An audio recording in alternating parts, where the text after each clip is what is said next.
The United States student debt crisis has reached astronomical heights. As of right now, we collectively owe $1.5 trillion. The Washington Post of October 3rd, 2018 acknowledges that most students feel that their student loans are a debt sentence so crushing, they can't see a way out. And so, at the moment we needed an answer most, the pop culture gods graced us with a game show. It's called Paid Off. It's a show where the prize is paying off your student loans. The show consists of 3 rounds of trivia, 1 academic, 1 Family Feud style poll, and 1 where contestants answer questions related to their major. 1 person is eliminated each round, and the last person standing races against the clock to answer as many questions as possible.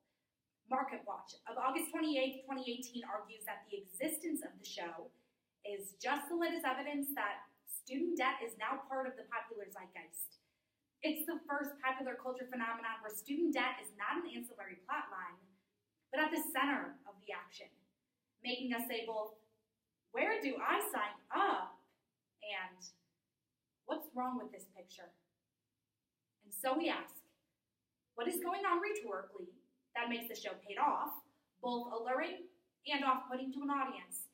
To answer, we turn to Gerard Hauser's The Moral Vernacular of Human Rights Discourse from the 4th issue of Philosophy and Rhetoric, 2008, with an exploration of the ways in which rhetorical resources are used to either achieve liberation or creatively perpetuate oppression. Hauser's framework provides an ideal fit for analysis. So today we will first explore Hauser's framework, then apply it to Paid Off, to finally draw some critical implications about the show that Bustle of July 24th, 2018 calls both a series capitalizing on the misfortune of people drowning in debt and a fun way to help people. Far from the official language used for public transactions in commerce, education, and law is what Hauser calls the moral vernacular, or the way that real people talk. It's the discourse that counters and critiques those in power. When a public is oppressed, they can use moral vernacular as a means to fight back. But it only achieves liberation if it's, as Hauser calls it, thick. In order to be considered thick, moral vernacular must do 3 things. Celebrate ordinary virtue, avoid engaging an opponent in debate, and perform resistance.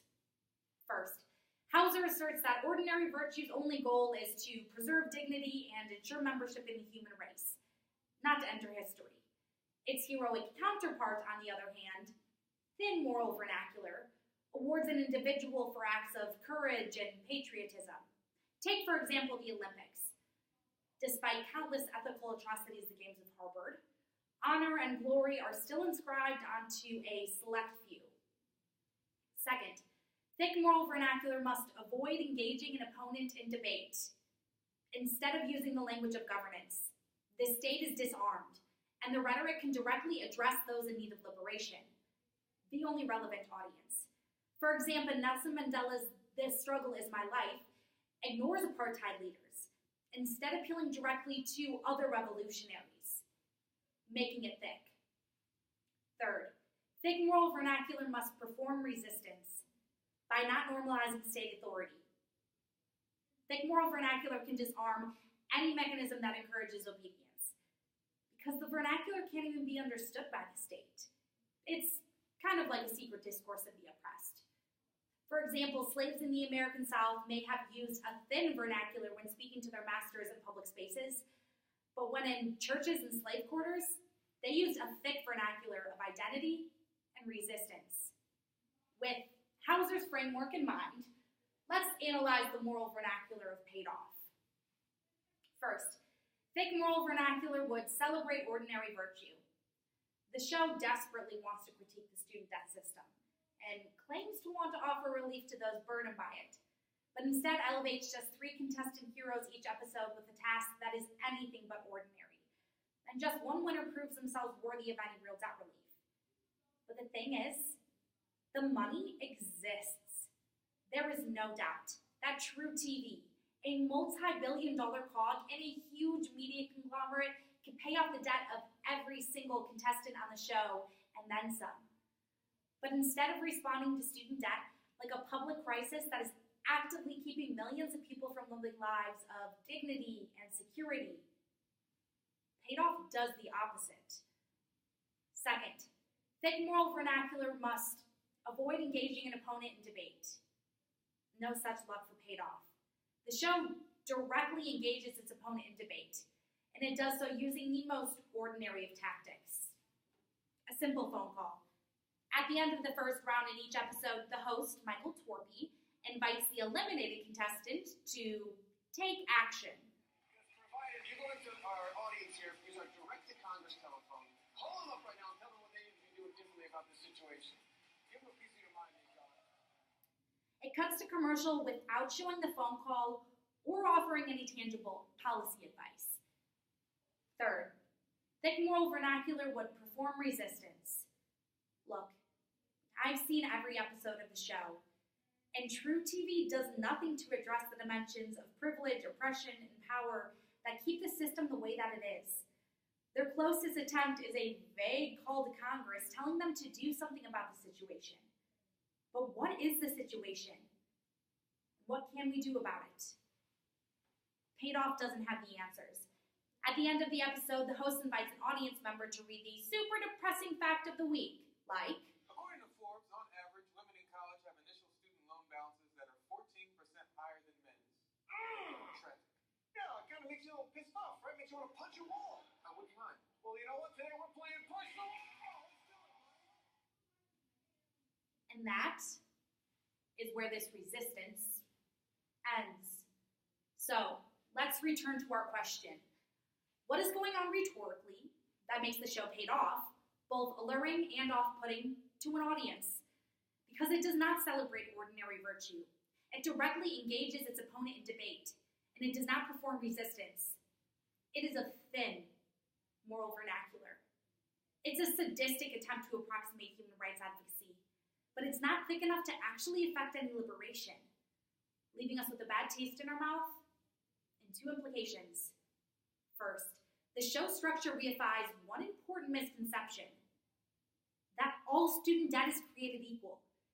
The Atlantic of July 12, 2018 explains that in the final round of the show, winners have a chance to receive a check equal to their total debt burden. This means that a contestant fresh out of law school with $80,000 in debt can earn an order of magnitude more from the show than a community college graduate with just $8,000 in debt. But the biggest debtor may be the one who needs relief the least. The Department of Education's most recent data is unequivocal. Students with the least amount of student debt are actually the ones who default most often, due to attending less prestigious schools, earning a less valuable degree, or dropping out entirely. But the guy with the biggest debt is more fun to root for, even if it is at the expense of the woman of color who owes less, but needs it more. Finally, while we can't be blamed for the temptation to Google the next casting call, we have to call Paid Off what it is. Cruel.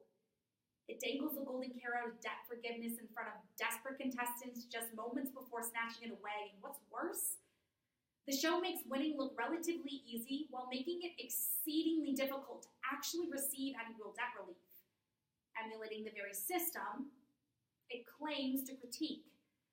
The solution is not to make people jump through more hoops for debt relief, or to imply that it's only for people who know the most, work the hardest, or get the luckiest. It's just to relieve their debt. Period. So today, we explored Hauser's framework, applied to Paid Off, and finally drew some critical implications on why this game show is really not a game at all, but a hellish simulation of what 44 million people will continue to live each and every day with or without the help of true TV. Thin moral vernacular has no place in the fight to end the student debt crisis. It's going to require a celebration of ordinary virtue, a refusal to engage the opponent in debate, and finally, a performance of resistance by the people, for the people.